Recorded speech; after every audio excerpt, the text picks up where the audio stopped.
Ya diaturake dhisik. Ah, ya saiki genti Tatin. Ya kon mudhun mak. Iya. Iki oke banget pamundutane men milih salah siji. Ya. Milih salah siji apa? Iki wae sapa? Heeh. Apa sik tak goleke mau ana sing nyuwun Tatin kok. Iya. Gunung Kidul Handayani modar kowe. Sekak mati kowe saiki. Nek anggo catetan iso. Nah, catatan apa? Niku wau loro-lorone iso. Gunung Kidul Iki Handayani. wis, Gunung Kidul Handayani nggih iso anggo. Ah coba, ya tak ndelok kaya ngapa. Oke. Wah anggere tekan Wonogiri nanti tanono kowe. Ya. Ya lagu suwe kaya mak iya. Lagu sauntara pancen ya biyen apal biyen. Ya ning ora tau diunekke dadi saiki lali. Ya apa-apa iki nek ora tau diunekke mesti lali. Heeh. Gunung Kidul Handayani apa iki wae sapa pamundutan kuwi? Ya. Nggih pripun niki siah niki ta? Hah? Niki Gunung Kidul Handayani. Manut arek iki wae sapa wae Gunung Kidul Handayani sakarepmu. Iya.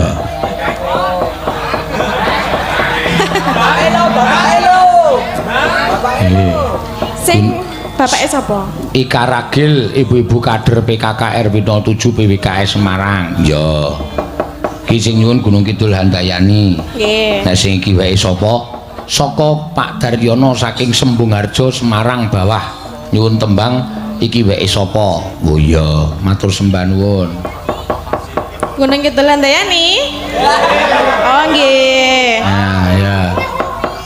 Kita tilikane sike isine pira Gunung Kidul Handayani iki? Heeh. Po? Kok ora ana? Wah. Lah. Di mana iki ya? ngapusi iki. Iya, ana kok ya mak lagi tiba ning ngisor iki. Heeh.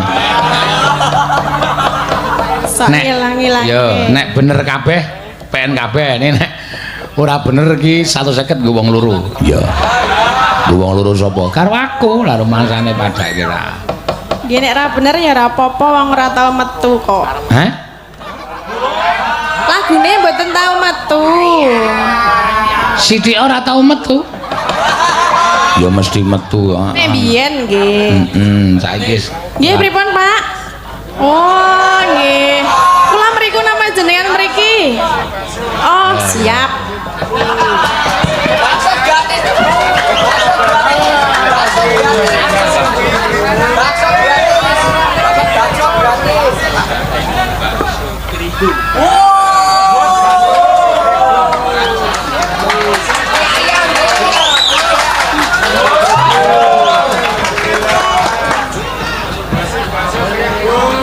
Seko sapa, Mak? Seko bakso Kribo. Ya. Nggih. Ala? Ya, 500.000. Ayo ya sakarepmu. Lumayan, bangane dalange ra metu blas.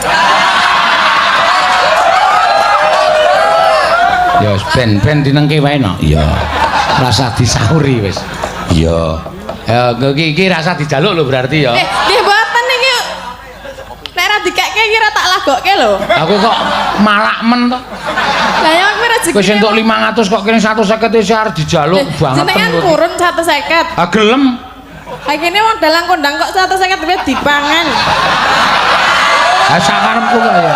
Iki tiba ning kene wis ora entuk diwawah. Iya. Wis tiba ning kene ya. Pak Kribo nyuwun apa? Ora njaluk wae ya. Lah njaluk kae saking senenge Apian tenan. nyawer karo kowe bakso Kribo. Ya.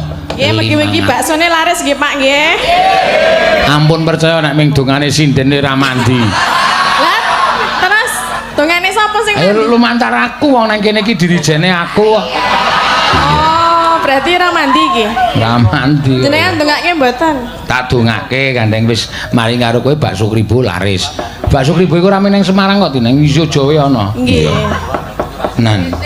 Bakso Kribo ya ana ning Yojo iki aku tau mampir mangan ning bakso Kribo kok. Oh.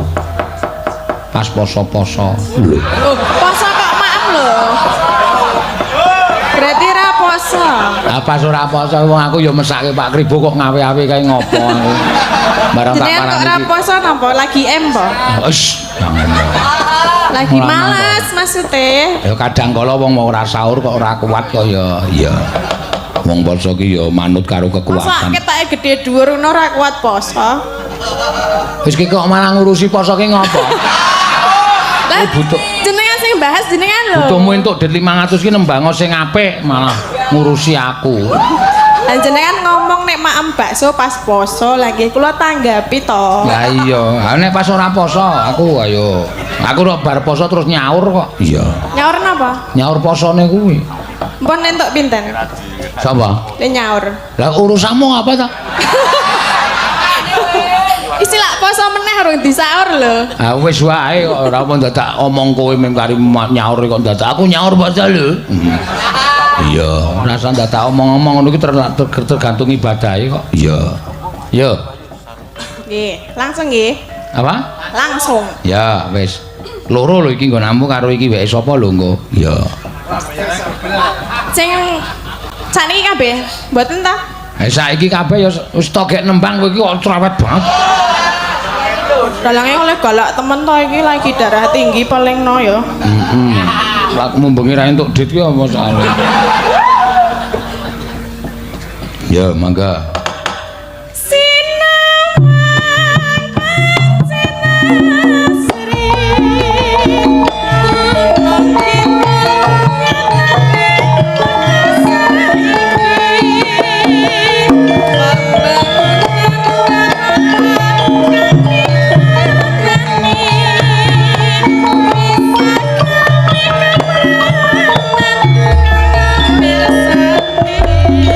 Bersama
nek ana sing lali ngono aja kok 500 selawe wae owel. Ono kuwi mesti uri. Apa? Aku bener apa salah? Salah wae. Ning salah mlebune lho mau. Apa? Salah mlebune. Ora tok padangi. Pas ning nggon ref mau iki bingung. Ya ora bingung tegese iki ora apal nek bingung iki ora. Nek apal mesti ora bakal bingung. Iya. Selama apa? Wong iki kanggonan ino lali salah lan apes dan mati. Aku termasuk nanggon sing lali mau. Oh, ya engko dilongkas mati. Hah? Aku nggonan ino lali salah apes lan mati kenggonan lali apes terus mengko mati. Iya. Wis kek digawa Den 500 kono. Lah kuwi 150 e ra metu. Ora iso. Lah? Wong salah kok 150 150. Alah salah sithik wae kok. Wis ora. 50 kene 50. Lho. Wis 500 kok isih njaluk 50. Lah 500 ki kudu ngon lagu lho. Iki 50 iki engko didolke ewon nggo nguyuh ning pom bensin. Aku ora arep nguyuh kok. Ya ditokke ora. Senengane kok. Nan ra metu tenan iki. Ayo guys, tengok to. Ora Dalange pahit. Mbok ben pahit ora. Nek dujo ndak tuman wae ora. Iya.